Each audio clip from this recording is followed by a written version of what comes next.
I realized that I was making all the same mistakes American business make by going for the growth. So I took 10 of my most important people and we went down to Patagonia, the real Patagonia, South America. We walked around and then we'd sit down in a circle and we'd say, okay, what in the world are we trying to do here anyway? Not one of us had any degree in business. Not one had intended to be a businessman. We were all people with degrees in anthropology and biology, and I had a degree in auto mechanics from John Burroughs High School. So we had to sit down and talk about why we got into this place, and this situation, and what we're going to do about it.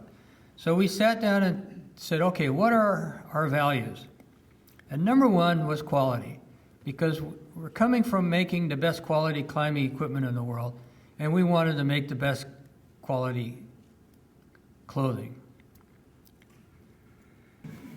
So we had to identify what is quality for us.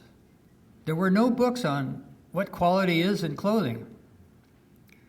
So, we had to write a philosophy of quality. And, number one, it had to be functional, and we had to have multifunctional clothes because we didn't want to own a lot of clothes. We wanted to have a ski jacket that didn't say ski all over it, but you can ski perfectly in it and then wear it on top of your suit coat in a rainstorm in Paris in the middle of the winter. And, another criteria for quality was don't chase fashion. We didn't want to make disposable clothes. And we wanted to cause the least harm in making those clothes.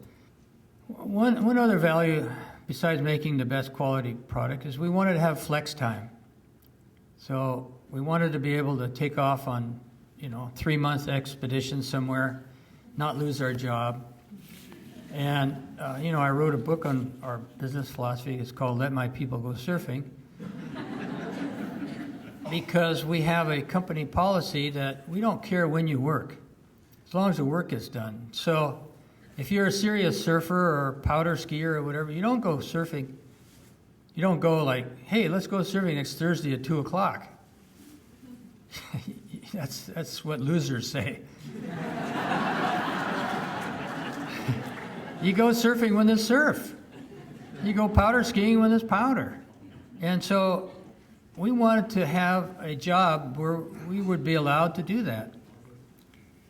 And then we wanted to work with friends. We didn't want to work with MBAs and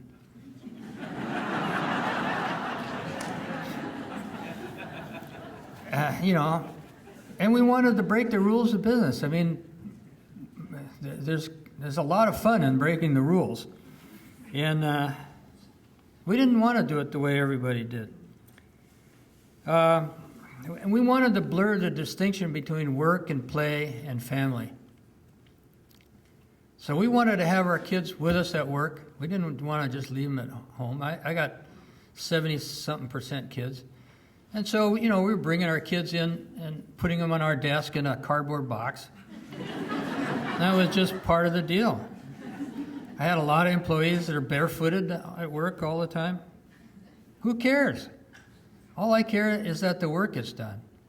And so to do that, you have to hire self-motivated, very intelligent people who know their job, and then you leave them alone. And I had a psychologist come and visit us one time, and he did a study. He studied every single person working for us to see if they're in the right job, see if a right brain person is in a right brain job or not, and that kind of stuff. And he came up to me afterwards and he said, I got to tell you,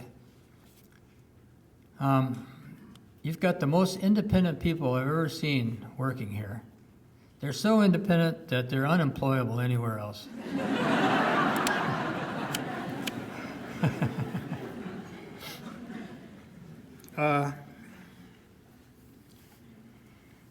So that's what we do. I mean, right now at Patagonia, for every job opening, we have an average of 900 applicants. So we can pick and choose from the very, very best people, and the last criteria is, do we want to go to dinner with these people? So it's one big family, which is good and it's bad because it's hard to fire anybody.